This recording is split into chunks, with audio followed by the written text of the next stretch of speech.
लाहौर शादबाग में mobile shop पर डकैती की वारदात हुई। सीसीटीवी फुटेज 7 न्यूज़ को मौसूल। डाकू लाखों रुपए की नकदी और 20 मोबाइल फोन्स ले उड़े। पुलिस जाए वकुआ पर पहुंच गई है और तफ्तीश का अमल जारी है। इसी पर बात करने के लिए नुमाइंदा 7 न्यूज़ मलिक मुश्ताक हमारे साथ मौजूद है। मलिक मुश्ताक, ये डकैती की वारदात से मुतालिक अपडेट कीजिएगा और ये भी बताइएगा कि पुलिस ने अभी तक क्या तफ्तीश जी की है। बिल्कुल, ये थाना शादबाग सिटी डिवीजन का थाना है। थाना शादबाग के इलाके में डकैती की एक बड़ी वारदात हुई है।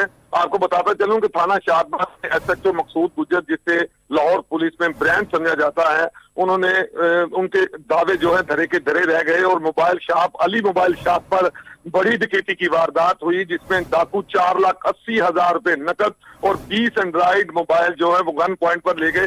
अहम बात इसमें यह है कि डाकुओं के चेहरे वाज़ेह नजर आ रहे हैं और पुलिस की बड़ी नफरी मौके पर पहुंच चुकी है और पुलिस का वो दावा है कि जल्द जो है डाकुओं को गिरफ्तार कर लिया जाएगा।